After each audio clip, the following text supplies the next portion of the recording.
এবার তারা বাবা আবার যেন দৌড়াতে আরম্ভ করেছে। দৌড়িয়ে যায় দৌড়িয়ে যায় দৌড়িয়ে যায়।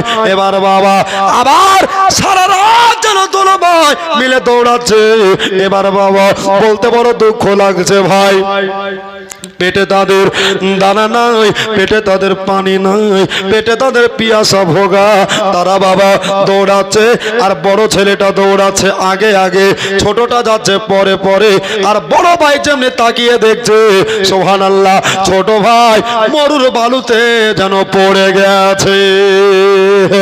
ভাইয়া রে, আর মদিনা কত দূর জানি না ভাইয়া রে, তবে আমি আর দৌড়াতে পারছি না। এবার বাবা বড় ভাই ছোট ভাইকে কাঁধে নেয়।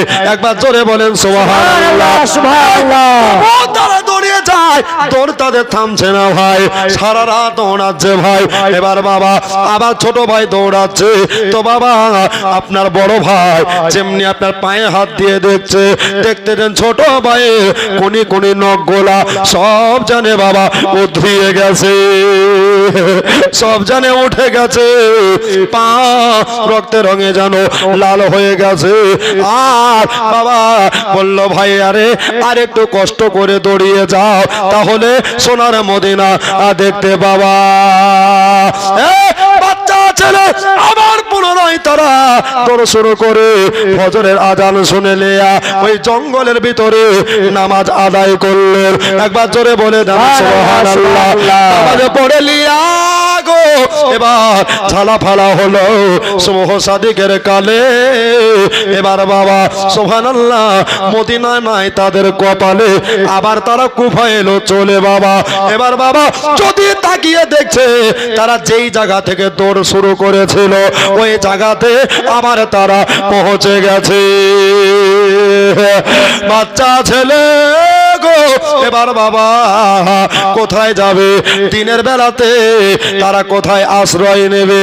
তবে আর কোনো পাহাড় দেখা যায় না, ওই যে তালা, ওই যে একটা পুকুর দেখা যাচ্ছে, ওই পুকুরের পাড়ে একটা বড় বৃক্ষ দেখা যাচ্ছে। একবার জোরে বলে দেন সুবহানাল্লাহ।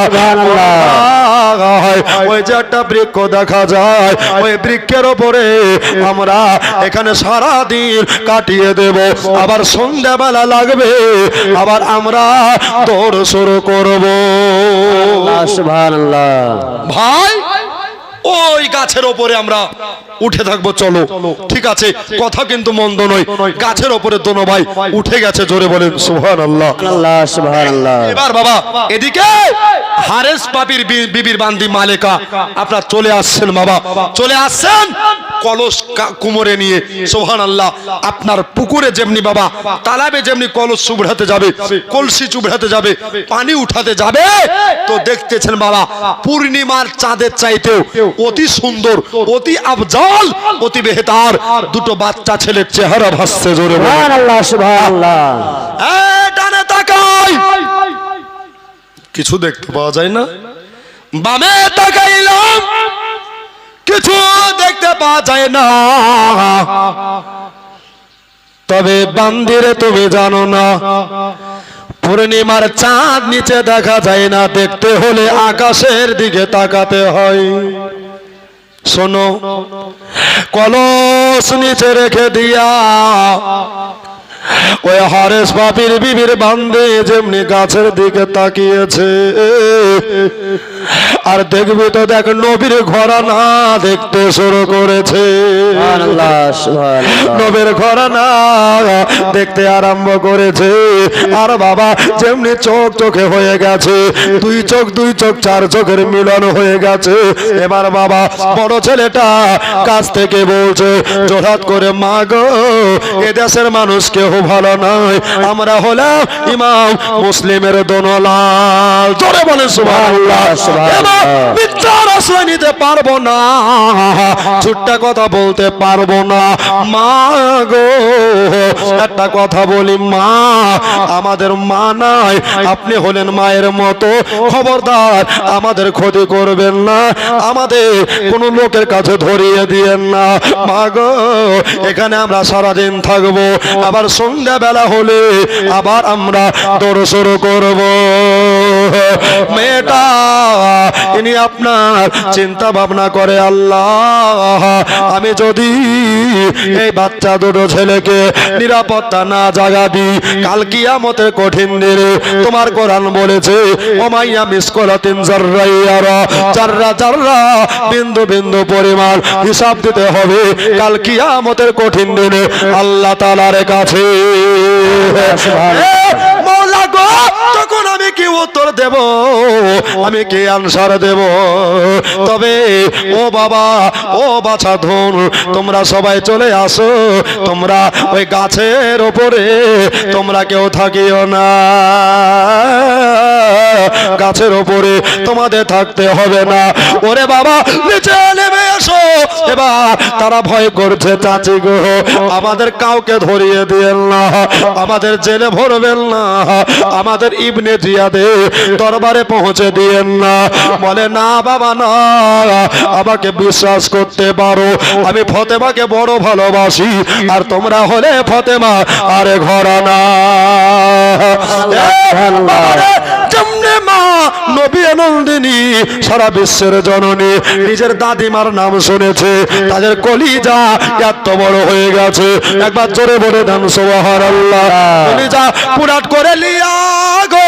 এবার বাচ্চা বাচ্চা দুটো ছেলে তারা বাবা আপনার কিনা আপনার নিচে নেমে আসলে আর বলে ও মা সত্যি কথা কি আমাদের পেটের দানা নাই পানি নাই রে মা এই কলসের পানি দাও আমরা আসুদা করে পান করব।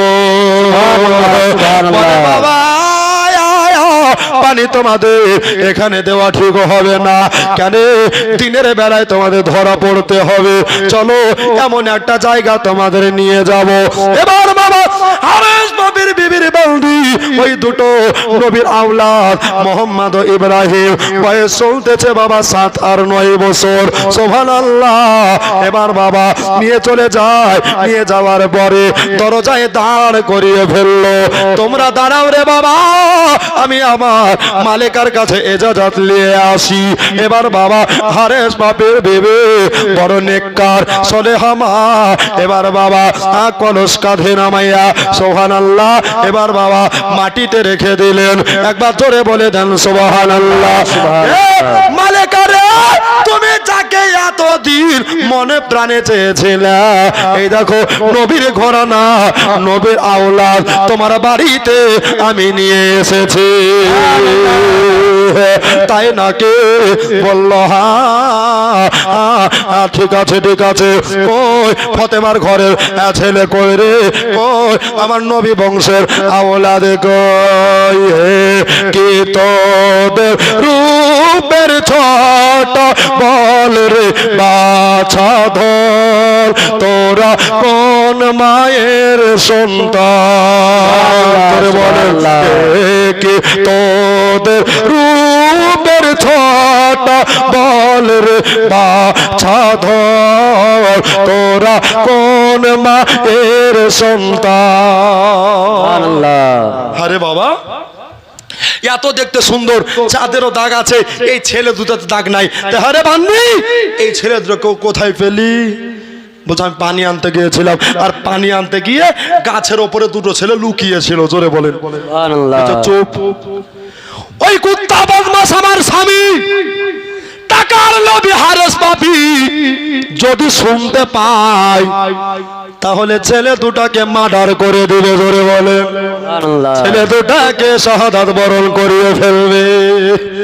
বাবা তোমরা এসো বাড়িতে নিয়ে গেলেন নিয়ে যাওয়ার পরে আপনার ছেলে দুটার গোসল দিয়ে দিলেন জোরে বলেন গোসল দেওয়ার পরে মা ডানে আর বামে বসাইলে আর ডানে বামে যেমনি বসিয়ে দেওয়া এবার বাবা মা নিজের ছেলের মতো খাবার তুলে দিচ্ছেন মুখে আর পেটে তাদের ভোগ পেটে তাদের খোদা বড় লেগে আছে খাবার খাচ্ছে বাবা কিন্তু তাদের মনে শান্তি নাই। এবার বাবা চোখ দিয়া পানি পড়ে আর হারেস পাপের বিবি আপনার জিজ্ঞাসা করে, ও বাবা কাঁদো কেন, কিসের জন্য চোখের পানি পড়ে? বলে, মা গো, আমাদের মা দুনিয়া থেকে বিদায় হয়ে গেছে, আমরা মায়ের আদর কোনোদিন পাইনি রে মা। তবে আমাদের এই কুবা দেশে এরকম যত্ন করার মতো কেউ ছিল না, একটা ছিল গাজী সারহা। একবার জোরে বলে দেন সুবহানাল্লাহ। মা গো, আমাদেরকে খাইয়ে দাও। খাইয়ে দেওয়া হলো। এবার বাবা আরামের বিছানায় তাদের বাবা আপনার যেন ঘুমাতে দেওয়া হলো। সুবহানাল্লাহ। দিনের পর দিন যায়, এক ঘুমে বাবা কোন রিওয়ায়াত বলছে একদিন এক রাত, আবার কেউ বলছে বাবা 3 দিন 3 রাত। একবার জোরে বলে দেন সুবহানাল্লাহ। তারা যেন ঘুমিয়ে গেল। তো বাবা হারেস পাপি ওইদের দেখেছে বাবা যে দুটো ছেলেকে ধরে দিতে পারবে তাদেরকে পুরস্কার দেওয়া হবে। কে এলান করেছে? এজিদের চালা ইবনে জিয়াদ। জোরে বলুন। ওই টাকার লোভে হারেস খুঁজে খুঁজে বেড়ায়, কিন্তু ওর বাড়িতে যে দুটো ছেলে ভরা আছে এ পাপি কিন্তু আর জানে না। জোরে বলুন সুবহানাল্লাহ। তো বাবা এখন অবস্থায় হযরতে ইমাম মুসলিমের দোনোলাল ঘুমাচ্ছে বাবা, ক্লান্ত শরীর, আরাম করে তারা ঘুমাচ্ছে। আহারে 3 দিন 3 রাত তারা দৌড়ে দৌড়ে শরীরের অবস্থা নাজেহাল, পা দুটো তাদের ফুলে গেছে, তাদের বাবা হাত দুটো ফুলে গেছে। জোরে বলুন সুবহানাল্লাহ। আরে সারা রাতের দৌড়ে দৌড়ে, জোরে বলে সুবহানাল্লাহ। আর একবার জোরে সুবহানাল্লাহ। সারা রাতের দৌড়ে দৌড়ে পা দুটি মোর ফুলে যায়, পাহাড়ের সঙ্গে ধাক্কা লেগে তাজা রক্ত ঝরে যায়, তাজা রক্ত ঝরে যায়।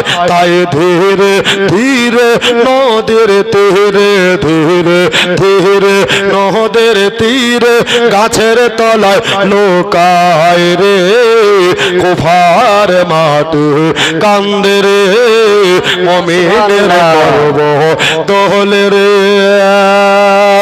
নাই যে মাতা নাই যে পিতা, কোথায় গেলে শান্তি পায়?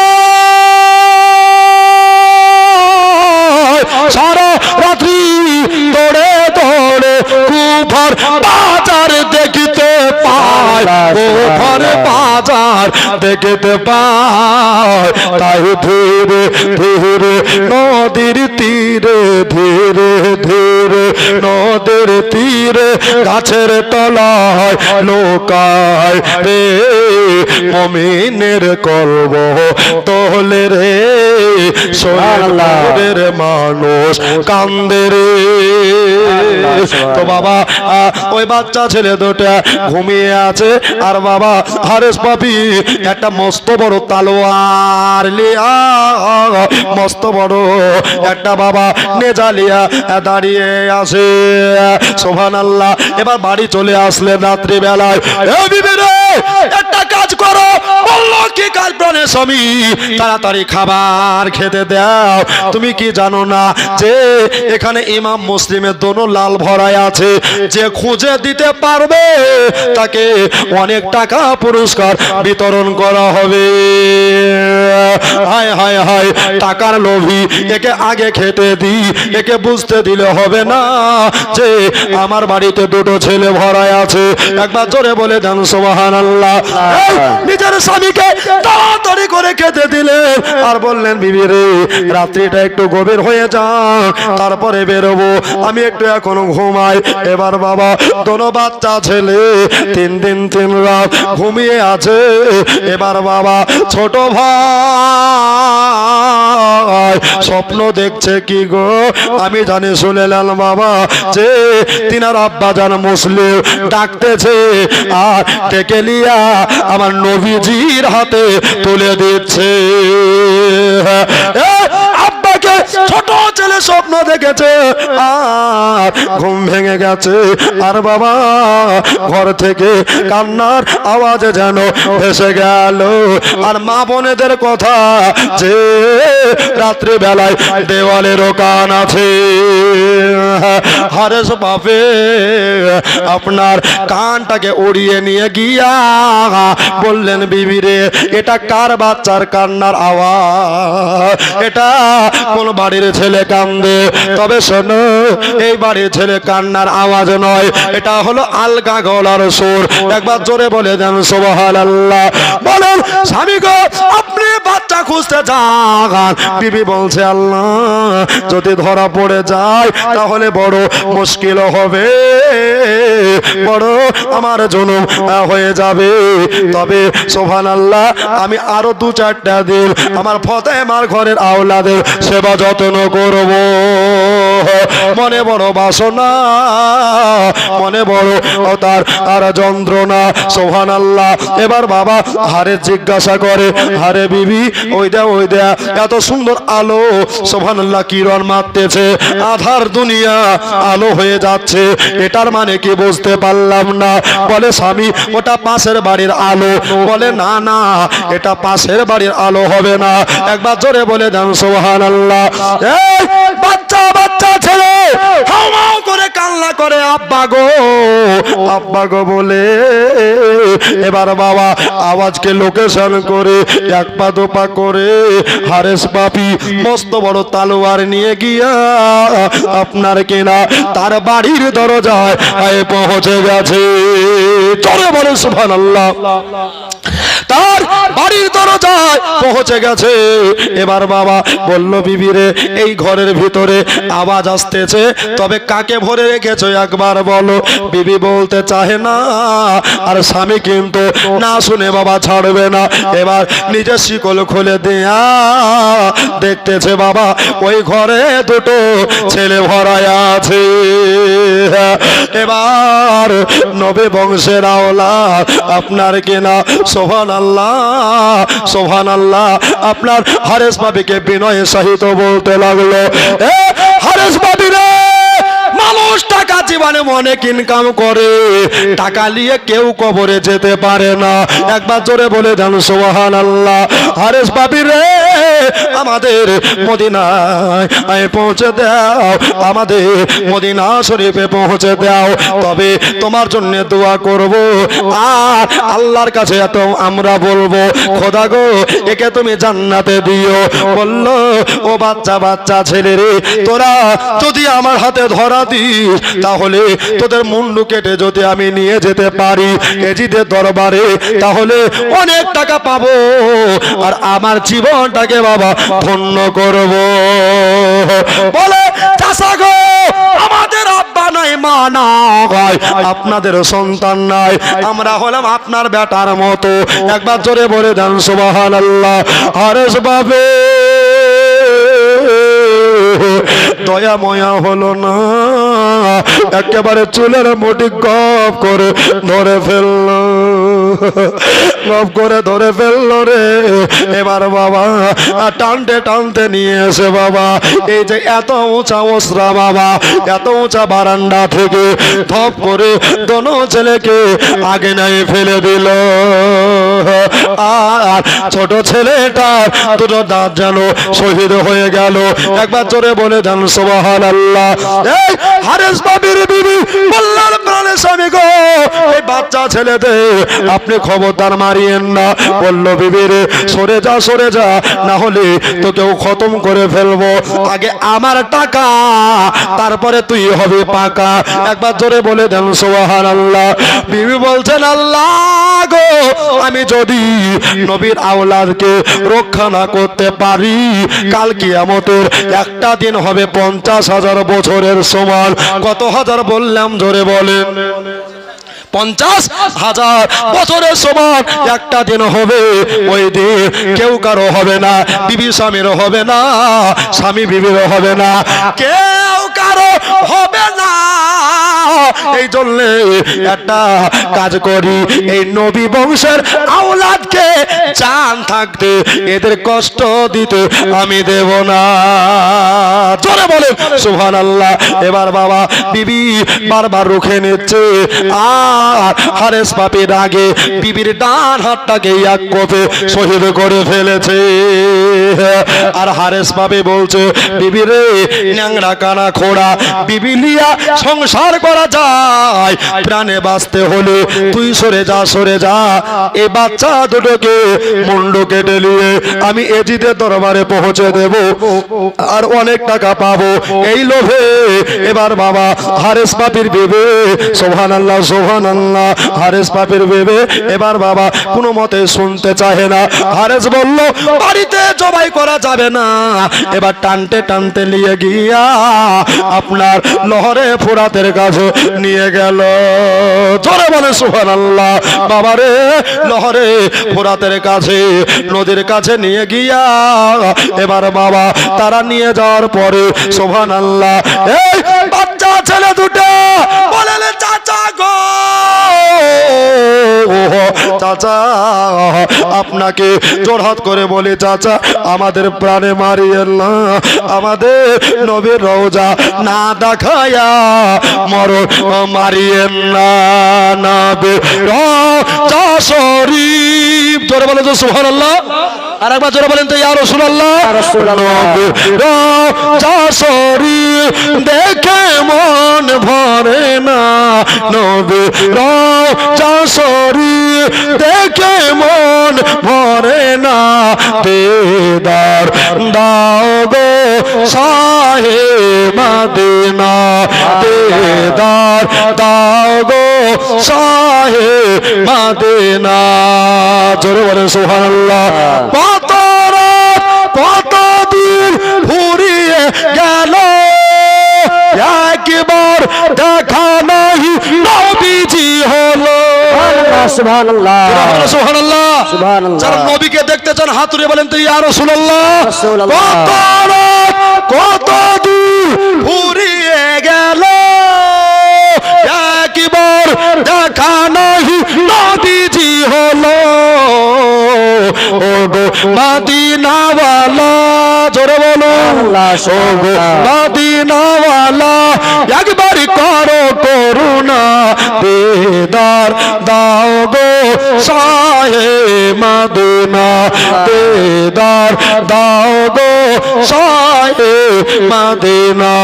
নবীর রওজা শরীফ দেখে মন ভরে না, নবীর রওজা শরীফ দেখে মন ভরে না। দিদার দাও গো শাহে মদিনা, দিদার দাও গো শাহে মদিনা। তো বাবা ওই বাচ্চা ছেলে দুটো বলছেন যে মা আপনি বাড়ি চলে যান। তো হারিস পাপির বিবি বলছেন বাবুরে তোমরা যতক্ষণ জিন্দা আছো আমি তোমাদের মায়ের মতো এখানে দাঁড়িয়ে থাকবো। জোরে বলুন। এরা বুকে বল পেয়ে গেছে, এইভাবে তালোয়ার ঘোরাচ্ছে আর দুটো ছেলের বুক শুকিয়ে যাচ্ছে। জোরে বলুন সুবহানাল্লাহ। বলছে আগে কাকে মারবো বল? তো ছোট বলছে আগে আমাকে মারেন, বড় বলছে আগে আমাকে মারেন। সুবহানাল্লাহ সুবহানাল্লাহ। তবে এবার বাবা বড়টা বলছে আমার ছোট ভাইয়ের লাশ আমি তড়পাবে, আমি দেখতে পারবো না, আগে ছোটটাকে নয় আগে বড়টাকে মারেন তারপরে ছোটকে মারবেন। ছোট বলল বড়কে মারবেন না, আগে ছোটকে মারেন তারপরে বড়কে মারবেন। আমার বাপ নাই মা নাই, এটাই হলো আমার দাদা, এটাই হলো আমার বাবা মা। তবে দুটো ছেলে যুক্তি পরামর্শ করলো, চাচা গো যখন টাকার লোভে বিক্রি হয়ে গেছে, তাহলে টাকার লোভে যখন কানা হয়ে গেছে বন্ধ হয়ে গেছে, তাহলে একটা কাজ করেন আমরা দোনো ভাই নবীর মহব্বতে আমাদের সার ঝুঁকিয়ে দিলাম, আমাদের দোনো জনাকে একসাথে শহীদ করে দেন। এবার বাবা সুবহানাল্লাহ একেবারে ধরাস করে বাবা একটা বেশি দুটো টানতে হলো না। ইমাম মুসলিমের দোনো লাল মোহাম্মদ ইব্রাহিম ইব্রাহিমকে আপনার কিনা জবায়ে উজমা করে দিলেন, কতল করে দিলেন। সকলে পড়েন ইন্না লিল্লাহি ওয়া ইন্না ইলাইহি রাজিউন।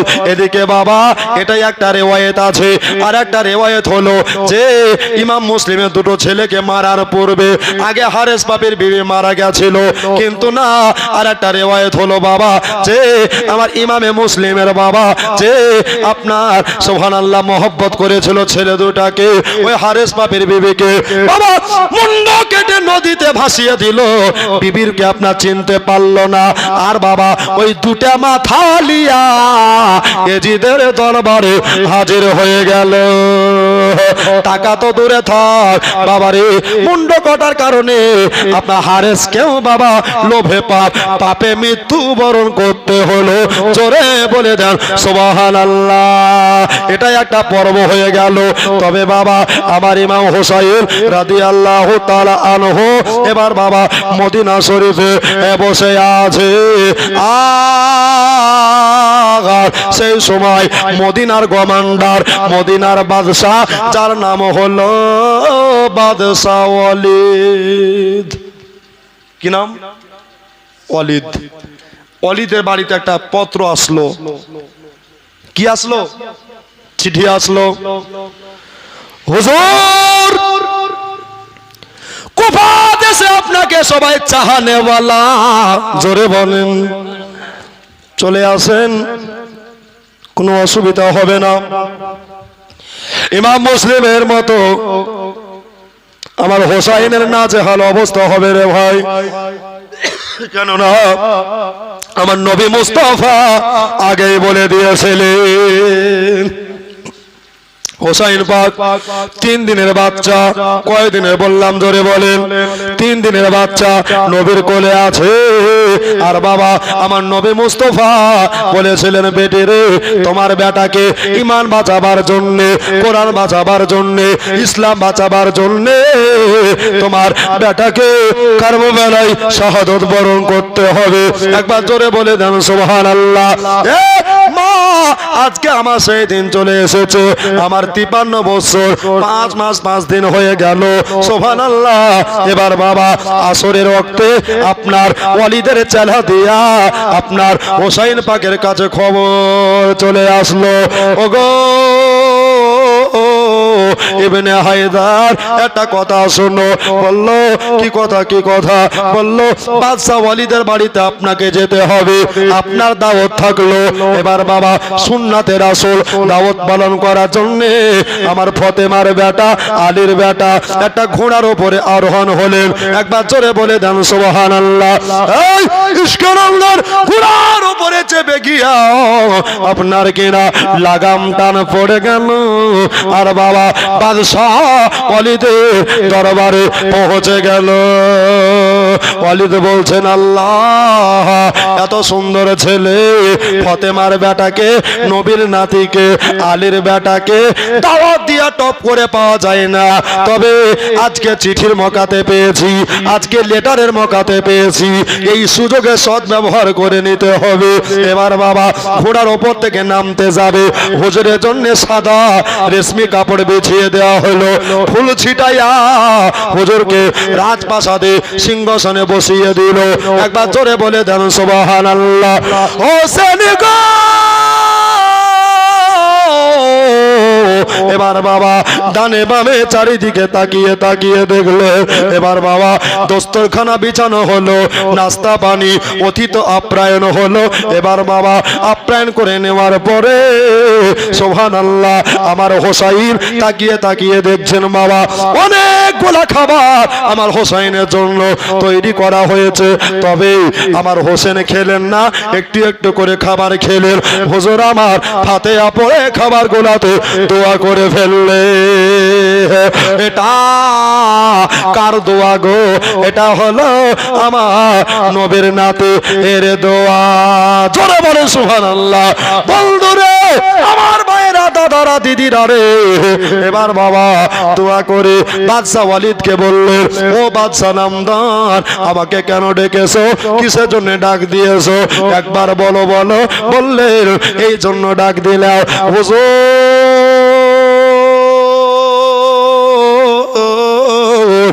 এই দেখেন ওই কুফা থেকে আপনার নামে একটা পত্র এসেছে, তাই নাকি? দাও দাও দাও। এবার চিঠিখানা পত্রখানা হাতে নিলেন, একবার জোরে বলেন সুবহানাল্লাহ। হুজুর লিফাফার দিকে তাকাইলেন। লিফাফা মানে বুঝেন? চিঠির খাম থাকে না, থাকে না? জোরে বলেন, চিঠির আগে চিঠির খাম থাকে না, থাকে না? খামে নাম লেখা থাকে, তো ওটাকে বলছে লিফাফা, ঠিক কিনা বলেন? লিফাফা থেকে বার করে হুজুর তাকিয়ে দেখছেন, এতে 6 জনের নাম লেখা আছে। কয় জনের? 6 জনের নাম। প্রথমে হোসাইন ইবনে আলী, দ্বিতীয়তে আবু বকরের বেটা আব্দুর রহমান, জোরে বলেন, আর তৃতীয়তে হযরতে জুবাইর। এমনি করে 6 জনের নাম লেখা আছে। কয় জনের? জোরে বলেন। 6 জনের নাম লেখা আছে। সুবহানাল্লাহ, সুবহানাল্লাহ। এবার বাবারা, আমার মা খালা বোনেরা, নাম লেখার পরে হুজুর চিঠিখানাকে বার করলেন আর লিখেছে আসসালামু আলাইকুম। ওয়ালাইকুম সালাম। ইয়া হোসাইন, শোনো গো, আমাদের হাতে বায়াত গ্রহণ করে নাও। এবার বাবা আর চিঠি পড়লেন না, জ্ঞানী লোককে ইশারা নিয়ে কাফি, জোরে বলেন সুবহানাল্লাহ। এবার বাবা হুজুর আমার ফতেমার বেটা, আমার আলীর বেটা এবার বলছে, আল্লাহ আমি যদি এই চিঠির ফয়সালা এই ঘরের ভিতরে দিই তাহলে আমার কাপুরুষের পরিচয় হবে, কিন্তু আমার আব্বা জান খয়বরের প্রান্তরে 40 মণ লোহার ঢাল নিয়ে ঘন্টার পর ঘন্টা যুদ্ধ চালিয়েছিল, জোরে বলেন। আমি হলাম তার বেটা, আমি 40 মণ লোহার ঢাল না পারলে আমি 20 মণ তো পারবো, জোরে বলেন সুবহানাল্লাহ। মাওলা রে, এই চিঠি খানাকে লিয়া আমার ফতেমার বেটা হযরতে আলীর আওলাদ হযরতে হোসাইন মুরতাজা রাদিয়াল্লাহু তাআলা আনহু এবার বাবা আবার ঘোড়ার উপরে চড়ে আসলে, আর বাবা মদিনার সব চাইতে উঁচা পাহাড়, ওই উঁচা পাহাড়ের চূড়ায় দাঁড়িয়ে গেলেন। এখন মাইক হয়েছে বাবা, তখন মাইক ছিল না। হোসাইন এক জোরে উন্মুক্ত হওয়ায় ফাঁকা ময়দানে চিৎকার করেছে, আমি নবীর নাতি, তোমরা এসো গো, তোমরা সবাই এসো গো। এই কথা বলছেন। সুবহানাল্লাহ, সুবহানাল্লাহ।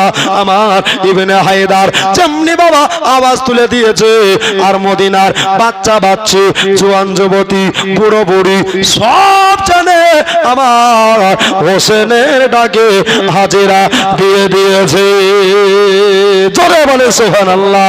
আমার হোসেনের ডাকে সবাই হাজিরা দিয়ে বলতে আসে, ইয়া ইবনে হায়দার, হোসেন গো, ইয়া হোসাইন রাদিয়াল্লাহু তাআলা আনহু, ও নবীর নাতি গো, আপনি কেন আমাদের ডেকেছেন? কিসের জন্য আমাদের ডেকেছেন? বলেন বলেন। এবার বাবা ইনি বললেন, আমি হলাম আলীর বেটা। একবার জোরে বলে দেন সুবহানাল্লাহ।